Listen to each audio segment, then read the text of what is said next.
দোস্ত, তোমরা যারা আজকে 365 দিনে কোনোদিন খোদার ফজরের নামাজ পড়লা না, তিনি যদি বলে ফেলে যে নাফরমান আর কোনোদিন তোরে আমি সেজদা দিতে দেব না, তোর কোন আব্বাই সেজদা দেওয়াইবে তোরে? এই নাফরমান, গত 1 বছরে যে কোনোদিন 5 ওয়াক্ত নামাজ পড়ো নাই, আল্লাহ যদি বলে যা আর কোনোদিন তোকে সেজদা দিতে দেব না, যা।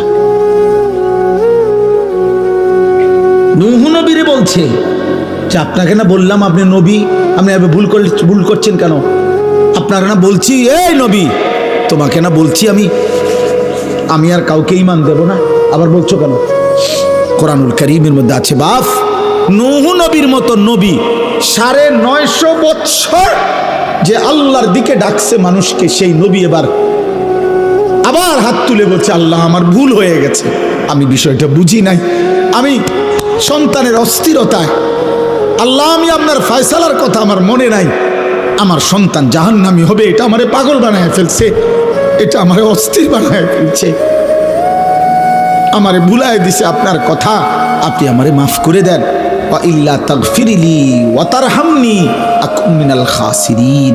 আয় করিম, আপনি যদি আমারে মাফ না করেন, দয়া না করেন, আমি নবী হয়েও ক্ষতিগ্রস্তদের অন্তর্ভুক্ত হয়ে যাব। চলো আব্বা, আমি শুধু একজন বক্তা ওয়াজ করতে আসছি, এই জন্য মনে করাইতে আসছি, ভোট চাইতে আসি না, ভোট চাইতে না, আখেরাত মনে করাইতে আসছি। এই 3টা উদাহরণ দিলাম। নবী সাল্লাল্লাহু আলাইহি সাল্লামের হাত নামায় দিছে, ইব্রাহিমের হাত নামায় দিছে, নূহের হাত বলে না কেন? তার চাইতে দামি এখানে কে? এই সৃষ্টিতে কে? আগামীতে আসবে কে? এবার আন্দাজ করেন, আল্লাহ আমারে আপনারে যারে যে আমাদেরকে যাদেরকে ঈমান দিছে, আমরা কালেমা পড়তে পারি, আমরা শুনছি আমরা মুসলমান, আমাগো আব্বা মা মুসলমান, এই নিয়ামতের কি পরিমাণ কদর করা উচিত, কদর করা উচিত। এই জন্য বললাম রে ভাই, হেদায়েত কার হাতে? ফয়সালা কার হাতে? সর্বশ্রেষ্ঠ রাসূলের হাতেও না, তো বক্তার হাতে তো বেলে নাই, বক্তার তো সেই হিসাবে কি নাই, বেলে তো নেই। আচ্ছা, এর উল্টা আরো 3টা উদাহরণ দেই, দেখেন আরো সহজ, এটাও লম্বা না, 3টা আবার বিকল্প উদাহরণ দেখেন, আপনি আরো মজা পাইবেন। এই 3টা উদাহরণ আপনি দেখেন, বাপ ফুত 2 জন, ফুতের বয়স মাত্র 12 বছর, বাপে ফুতেরে বলল আমি স্বপ্নে দেখছি আব্বা তোমার আমি আল্লাহর জন্য জবাই করতেছি। তোমার 12 বছরের ছেলে কয় আব্বা আমি রাজি। এত অল্প বয়সে রবের জন্য জীবন দিতে হবে, এই বুঝেই ফোলা বুঝলো কেমন?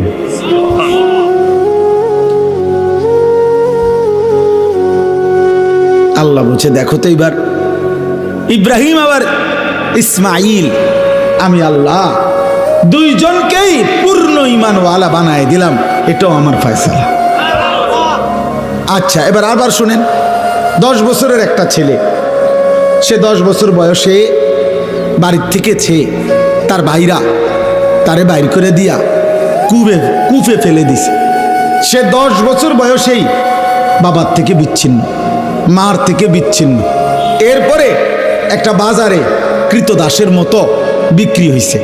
একটা বাড়িতে যারা সবাই ছিল মূর্তি পূজক, যারা সবাই প্রতিমার পূজা করত, এই মূর্তি পূজক ফ্যামিলিতে এই ছেলেটা 10 বছর বয়স থেকে বড় হয়েছে, যেখানে তার মা নাই, বাবা নাই, দাদা নাই, দাদি নাই, নানা, চাচা, মামা, ফুফা কেউ নাই, ঈমানের কোনো পরিবেশ নাই, কেউ নাই। একটা মানুষ তাকে লা ইলাহা ইল্লাল্লাহ শোনাবে এমন কেউ ছিল না যার। কিন্তু 10 বছর বয়স থেকে কুফুরির ঘরে বড় হয়ে এই যুবক যখন প্রাপ্তবয়স্কে এক সুন্দরী রমণী তাকে যখন জিনার জন্য ডাকছে, যুবক তৎক্ষণাৎ আল্লাহকে ডাক দিছে। কে তারে শিখাইলো? মালিক। ক্বালা মাআযাল্লাহ। জুলাইখার আমন্ত্রণে ইউসুফ চিৎকার দিয়ে বলছে, আমি আল্লাহকে ভয় করি, আল্লাহর কাছে পানাহ চাই।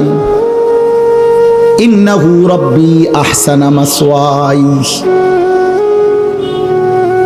আমার সেই আল্লাহ যিনি আমাকে জন্ম থেকে এই পর্যন্ত বড় উত্তম ভাবে লালন পালন করেছেন। ইন্নাহু লা ইউফলিহুজ যালিমুন। ইউসুফ আলাইহিস সালাম জুলাইখাকে মোট 3টা কথা বলছে। 1 নাম্বার বলছে, জুলাইখা তোমার এই হারাম প্রস্তাব থেকে আমি আল্লাহর পানাহ চাই। 2 নম্বরে বলছে, জুলাইখা আমার আল্লাহ আমারে বড় বেশি যত্ন করে লালন পালন করেছে জুলাইখা। 3 নম্বরে বলছে, ইন্নাহু লা ইউফলিহুজ যালিমুন। জুলাইখা কিয়ামত পর্যন্ত মনে রাখবা, কোনো পাপী, কোনো নাফরমান আল্লাহর অবাধ্য বান্দা কখনোই সফল হয় না। কে তারেই বুঝ দিল? কে বুঝছেন? উনি কে? ইউসুফ। আরেকজন সে হলো যে ছোট্টবেলায় জন্মের পরেই কোলে বাচ্চা, কোলে দুধ পান করা অবস্থায় আল্লাহর হুকুমে তার মা তাকে কুয়াত পানি ফেলে দিছে। বাক্সতে ভরে কি করে দিছে? পানিতে ফেলে দিছে।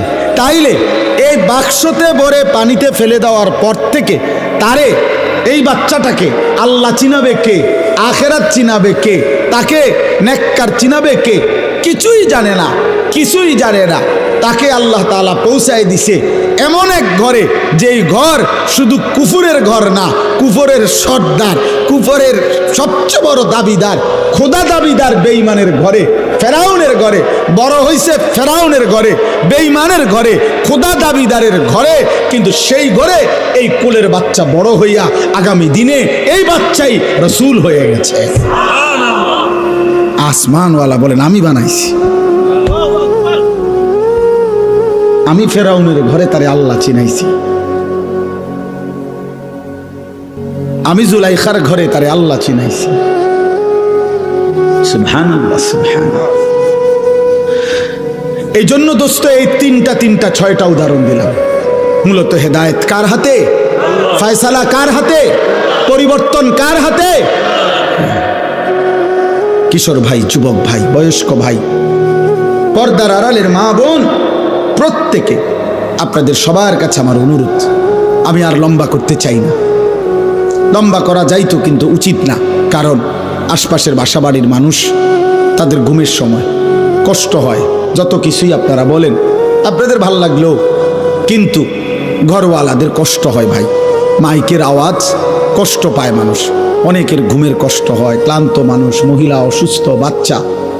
এই জন্য খুব রাত করা আসলে ইনসাফ না, খুব রাত গভীর করা উচিত না। এই জন্য আমি আপনাদের কাছে, এই যুবক ভাই, তোমাদের সবার কাছে অনুরোধ করছি, ভাইয়া জীবনটা সুন্দর করো। আল্লাহ নিজের হাতে ঈমান দিছে। আব্বা, তোমারে মা বাপ মুসলমান দিছে, যারে আল্লাহ ঈমান দেয় নাই সে আল্লাহ চিনে নাই, তার দুর্ভাগ্য কিয়ামতের দিন দেখবে। আরে দুনিয়ায় যারে আল্লাহ একটা বাচ্চা দেয় নাই, ওই মা বুঝে দুনিয়া কত কষ্টের, ওই বাবা বুঝে দুনিয়া কত কষ্ট। অতএব আমি অনুরোধ করলাম, এই রাত গভীরে এবার আমি আয়াতগুলোর তর্জমা বলি, শেষ তাইলে আমার কথা। আমাদের প্রত্যেকেই শুধু আয়াতের তর্জমা বলার আগে 30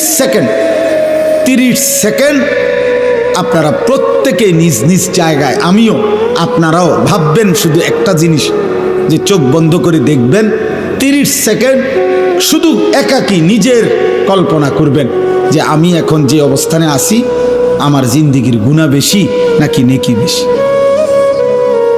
বুঝেন না হিসাবটা? এরপরের সেকেন্ড কল্পনা করবেন, আমি এই মুহূর্তে যদি আল্লাহর সামনে দাঁড়াই আখেরাতে, আমি আমার মালিকরে কি বলবো? কন, আর এই 30 সেকেন্ড কন। আপনি বন্ধ করেন, চোখ বন্ধ করেন।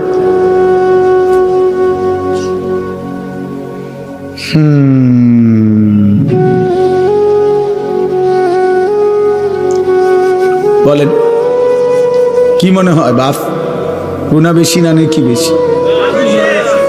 রবের সামনে দাঁড়াইলে কি বলবে, কেমনে জবাব দিবেন?